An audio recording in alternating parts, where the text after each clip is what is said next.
1 Tessalonicenses 1, uma igreja verdadeira. Temos no livro de Atos e no livro de 1 Tessalonicenses o relato de uma igreja dos crentes transformados pelo Evangelho. Uma igreja cheia de trabalho, cheia de paixão, cheia de obediência ao Evangelho, pessoas que evangelizaram, um modelo, um exemplar, com seus problemas também. Mas Deus nos mostra uma igreja que foi fruto de um mini avivamento quando Paulo passou na segunda viagem missionária lá no norte da Grécia e pessoas responderam numa forma incrível. Primeiro, Tessalônica foi escolhido por Paulo por ser uma cidade estratégica no caminho leste a este e era um capital da região da Macedónia, uma cidade muito grande, com 200.000 habitantes, uma mistura de judeus e gregos, e na igreja aqui temos um relato, aliás, em Atos, que os gregos, os proselitos, que começaram a seguir o judaísmo, eram as pessoas que mais responderam ao Evangelho. Depois desta viagem, depois deste fruto de missão de Paulo foi embora e enviou Timóteo para entender o estado da igreja. Timóteo escreveu uma carta ao Paulo e, ao base desta, Paulo escreveu em resposta. E a cidade em si era muito idólatra, tem muito a ver com o contexto cultural de hoje. Em Portugal temos bastante ídolos, mas em todo o mundo, especialmente no Ocidente, há muitos ídolos interiores que são dentro das cabeças de pessoas. Agora, vamos ler em Atos 17, o que passou neste avivamento. Diz o versículo 1, tendo passado por Anfípolis e Apolónia, chegaram a Tessalônica, onde havia uma sinagoga judaica. Segundo o seu costume, Paulo foi à sinagoga e por 3 sábados discutiu com eles com base nas Escrituras. Parece que ele ficou lá 3 sábados, mas provavelmente ficou mais tempo porque ele trabalhava como fazendador de tendas. Ele explicou e provou, versículo 3, que Cristo deveria sofrer e ressuscitar dentre os mortos. E dizia, este Jesus que lhes proclamo é o Cristo. Isto deve ser, e foi para Paulo, a mensagem central. Não vamos fugir desta mensagem evangelística por dentro da igreja. Tudo que nós dizemos torna-se em volta de Cristo, a pessoa de Cristo. Alguns dos judeus foram persuadidos e se uniram a Paulo e Silas, bem como muitos gregos, os proselitos, tementes a Deus, e não poucas mulheres de alta posição.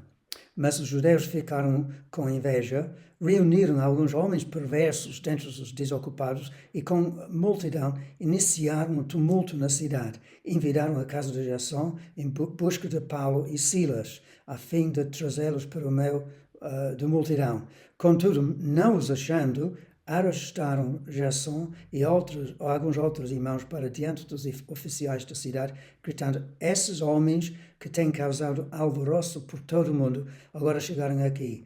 E Jasson os recebeu em sua casa. Todas elas estão agindo contra os decretos do César, dizendo que existe um outro rei chamado Jesus. Ouvindo isso, a multidão e os oficiais da cidade ficaram agitados. Eram idólatros contra Jesus. Então receberam de Jasson e dos outros a fiança estipulada e os soltaram. Versículo 10. Logo que anoiteceu, os irmãos enviaram Paulo e Silas para Bereia. Então temos o relato histórico como Paulo fundou a igreja. E havia perseguição, mas uma resposta rápida à mensagem do Evangelho. Agora, se nós olhamos para Tessalonicenses, nós vamos ver no primeiro capítulo, muito curto, mas cheio de riquezas, o que Paulo escreveu à igreja. Versículo 1 de 1 Tessalonicenses. Paulo, Silvano, Silas e Timóteo, à igreja dos Tessalonicenses, em Deus Pai e no Senhor Jesus Cristo. A vocês, graça e paz da parte de Deus e do nosso Senhor Jesus Cristo. Isto foi uma oração que Paulo escreveu, que significava e significa hoje que Paulo desejava, e pode falar conosco também, que Deus deseja para nós paz, ou seja, shalom, saúde, bem-estar. É uma oração que veio do Pai e de Jesus, que prova que Jesus também é Deus. Eu também orava que houvesse graça. Graça quer dizer que Paulo pediu provisão financeira, favor, capacidade para viver a vida cristã, força de Deus, otorgado por Ele e Jesus. São dois elementos de oração, graça e paz. E ele diz que ele mencionou os Tessalonicenses em as orações de igreja dele, ou com companheiros. Isto mostra-nos que nós devemos sempre lembrar a nossa própria igreja e orar por ela. E orar pelas, por exemplo, as demais igrejas em Portugal, ou seja, qual for o seu país, Angola, ou Moçambique, ou Brasil, ou Inglaterra, aí fora. Mas a oração é importantíssimo, e dando graças pelos irmãos em seu país. Depois, em versículo 3, ele diz: lembramos continuamente diante do nosso Deus e Pai que vocês têm demonstrado, e aqui temos 3 elementos: o trabalho que resulta da fé, o esforço motivado por amor e perseverança proveniente da esperança em nosso Senhor Jesus Cristo. O que aconteceu foi, depois da conversão, os Tessalonicenses começaram a trabalhar. Foi o resultado da salvação, não foi para ganhar salvação. O amor de Cristo e a fé provocaram nelas muito esforço e muito trabalho. Aqui não diz exatamente quais foram os trabalhos, mas podemos adivinhar que um dos trabalhos era evangelismo. E a esperança provocou perseverança. Os crentes eram convencidos do amor de Cristo e eram motivados por amor. Então, fazer obras, que eles fizeram, não nos garante salvação, mas fé produz evidências da nossa salvação. Olha para Tiago 2,14 e nós vamos ver aqui, não há discrepância entre as duas coisas.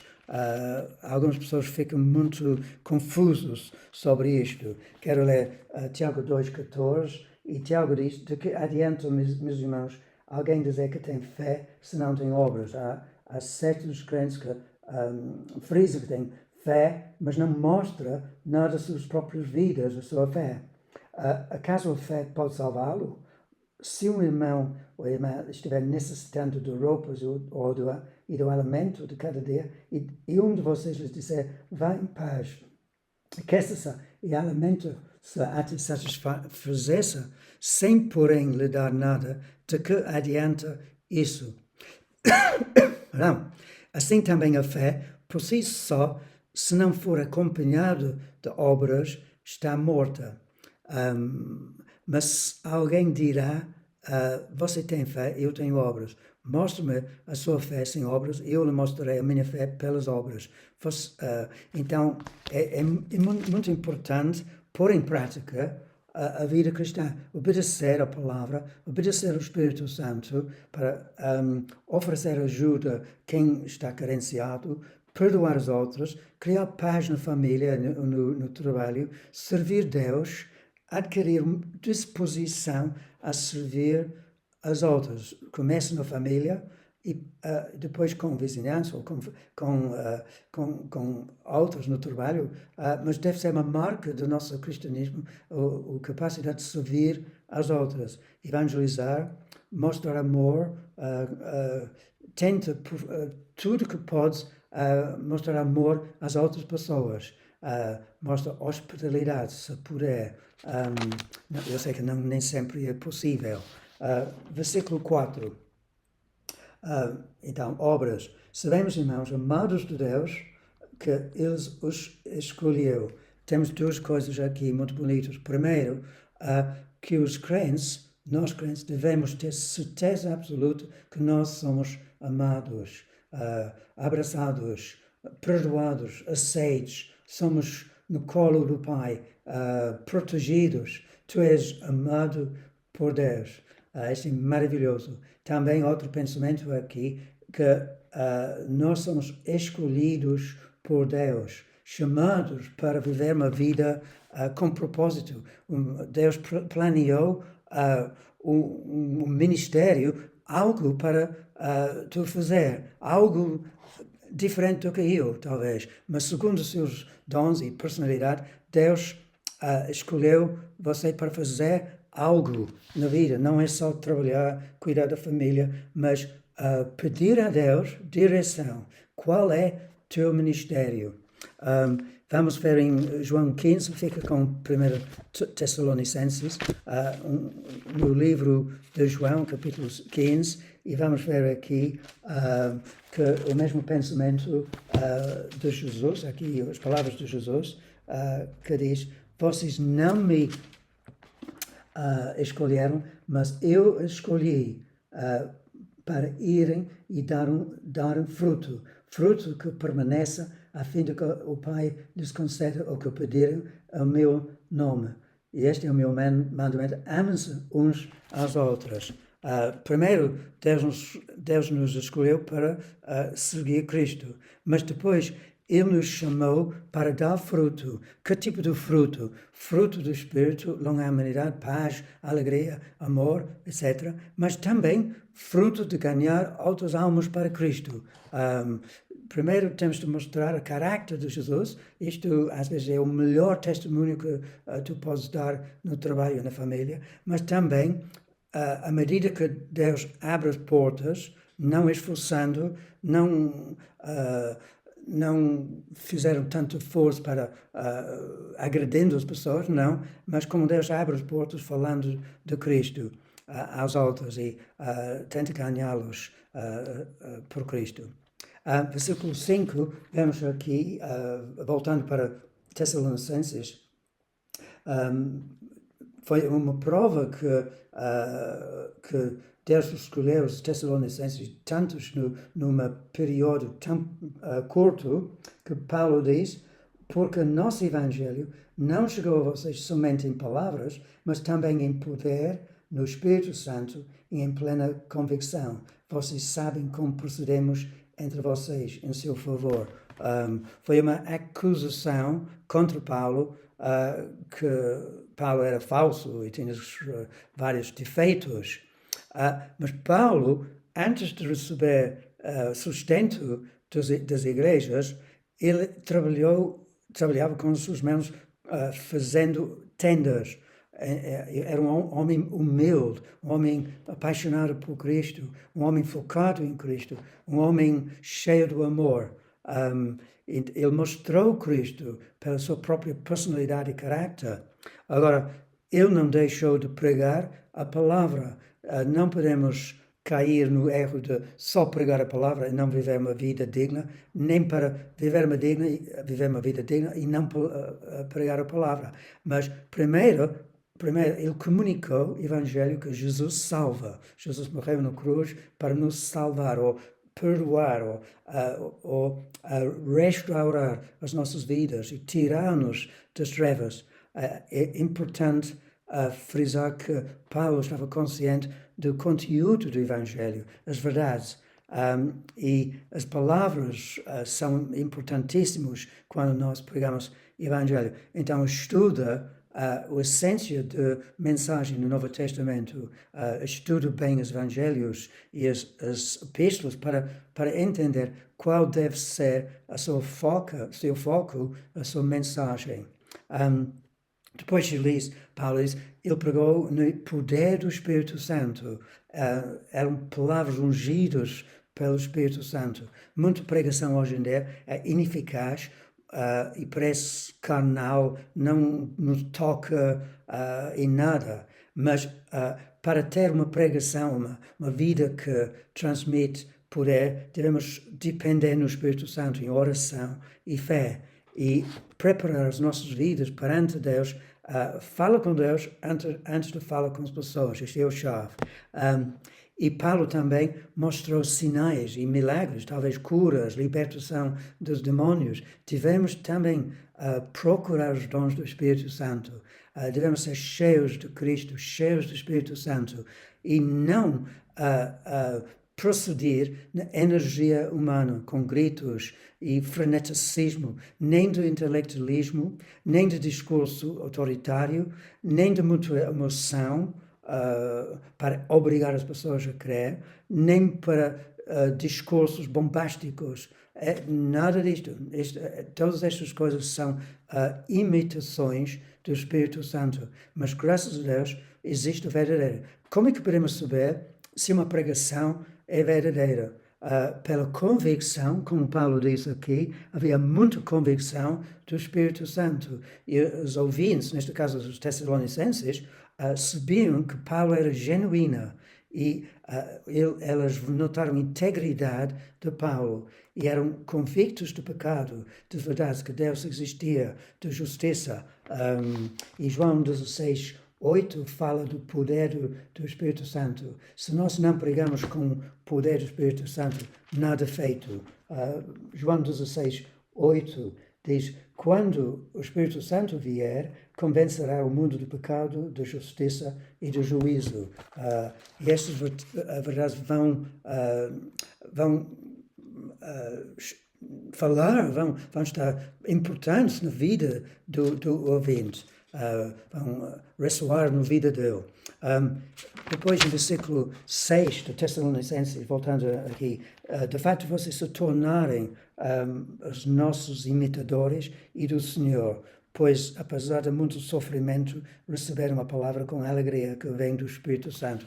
Paulo sofreu e os Tessalonicenses também. Eles seguiram o modelo do Cristo, mas também, importante aqui, elas imitaram o estilo de vida de Paulo. Às vezes pessoas imitam mais ou aprendem mais pelo estilo de vida do pastor do que as suas próprias palavras. Eles repararam que Paulo era honesto, não queria dinheiro dos ouvintes. Como eu disse, ele trabalhou com suas mãos. Então é muito importante ter líderes que são dignos para seguir. Olha para o líder, ou quem tu achas que é um modelo, uma ponte de referência, faz este diagnóstico. Ele é consistente na sua vida, é coerente, é apaixonado por Cristo, é uma pessoa piedosa, honesta com dinheiro, com palavras, é uma pessoa humilde, que não quer fama nem posição. Ele é uma pessoa que ama as outras verdadeiramente. É uma pessoa que prega Evangelho e conhece bem as Escrituras e sabe falar da Bíblia bem. Ele tem fé. Ele tem uma coisa que muitas vezes falta nos líderes, não tem experiência de Cristo. Mas um líder verdadeiro tem de ter uma experiência constante de Jesus, uma conversão, uma mudança, transformação, e uma vida aberta que fala daquilo que Jesus é hoje. Então, eles receberam o Evangelho apesar da oposição. E versículo 7, depois desta maravilhosa recepção do Evangelho, versículo 7, assim tornaram-se um modelo para todos os crentes que estão na Macedônia e na Aquia. Então, receberam o Evangelho, depois tornaram-se modelos para todo o país de Grécia. Imagine uma igreja aqui em Portugal, no Brasil, que tem uma influência em todo o país, por causa do evangelismo, por causa de conferências, por causa de envolvimento na comunidade, por causa de piedade incrível. Elas elas mudaram todo o país. Versículo 8, porque partindo de vocês, propagou-se a mensagem do Senhor na Macedônia e na Acaia. Tessalônica era a capital da Macedônia e Acaia era o sul de Grécia. Toda a Grécia foi alcançada. Os novos crentes testificaram em toda parte da Grécia. E não somente isso, mas também por toda parte tornou-se conhecida a fé que vocês têm em Deus. O resultado é que não temos necessidade de dizer nada sobre isso. Até próprio Paulo não precisava de evangelizar, mas depois ele evangelizou em Corinto. Mas os crentes eram muito frutíferos e devemos estar perante Deus e ver quais são os obstáculos na nossa vida, quais são as coisas que fazem com que possamos crescer em Cristo. Versículo 9, as pessoas que converteram através delas, pois elas mesmas relatam de que maneira vocês nos receberam e como se voltaram para Deus, deixando os ídolos, a fim de servir ao Deus vivo e verdadeiro. Realmente, esta foi uma igreja verdadeira, um mover de Deus genuíno. Há ondas falsas, mas também há ondas, movimentos verdadeiros, e avivamentos onde pessoas são transformadas de pecado em piedade. Então, lemos aqui que eles experimentaram uma conversão a Deus, voltaram para Deus, e só para dizer uma coisa interessante, que se nós pensamos, não existem igrejas assim hoje em dia, Portugal é morta, não existe muito movimento, mas há relatos de muitos jovens no sul de Portugal neste momento que estão a assistir igrejas. Inglaterra, um pequeno avivamento silencioso, não sei se podemos dizer avivamento, mas há um fluxo de jovens, homens, há igrejas católicas, mas também há igrejas evangélicas. Então, estes tessalonicenses deixaram os ídolos físicos óbvios e dos falsos deuses de Diana, que é o maior ídolo na cidade, para servir Deus. Então, eles abandonaram os ídolos, abandonaram paixões imorais, jogos de sorte, mentiras, egoísmo, violência, etc.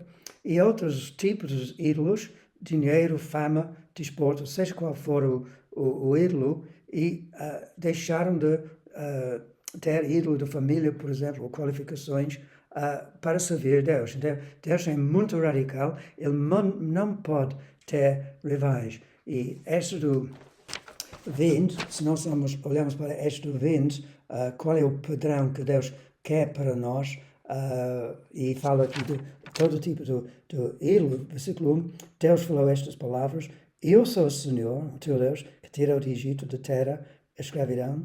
Não terás outros deuses além de mim. Então, busca Deus se tiver alguém ou algo mais importante de Deus na tua vida. Não farás para ti nenhum ídolo, nenhuma imagem de qualquer coisa no céu, na terra e nas águas, debaixo da terra. Não te prostrarás diante deles, nem lhes prestarás culto, porque eu, Senhor, o teu Deus, sou Deus zeloso, que castiga os filhos pelos pecados dos seus pais, até a terceira ou quarta geração daqueles que me desprezem. Então é uma coisa séria para não ter ídolos na nossa vida. E agora, voltando para o texto, eles serviram Deus, começaram a servir com bom grado, quiseram evangelizar, quiseram viver vidas diferentes, obedecendo Paulo, obedecendo a palavra, obedecendo os evangelhos, obedecendo os princípios do Velho Testamento, não as práticas, não os rituais, e recusaram pecado nas suas próprias vidas.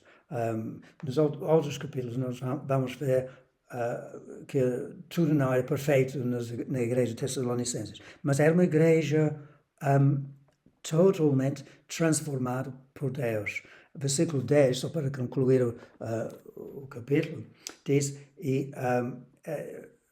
elas esperaram do céus seu filho. Este é um constante, um teor do Tessalonicenses, a segunda vinda de Jesus, a quem ressuscitou dos mortos, Jesus que nos livra do ira que há de vir. Então, a Bíblia nos mostra que quem não recebe Cristo vai ser sujeito à ira de Deus quando Jesus voltar.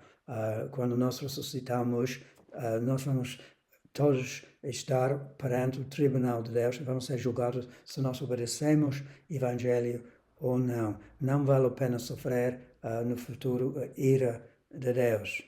Amém. Então, este é uma igreja, muitos trabalhos, muito evangelismo, muita paixão, muita obediência, muita resposta, uma igreja aberta às palavras de Paulo, uma igreja exemplar, uma igreja transformada, uma igreja que deixou os ídolos e respondeu ao Evangelho. E também nós podemos eu posso frisar que Paulo mostrou poder quando ele pregou o Evangelho. E nós urgentemente precisamos poder e dons do Espírito, mas o poder do Espírito Santo. Então busca poder, busca Jesus, busca ser cheio do Espírito Santo, obedece às ordens para ganhar almas, para dar fruto. Tu foste designado a ganhar, a dar fruto, todo tipo de fruto, fruto do Espírito e fruto das almas. Que Deus abençoe. Amém.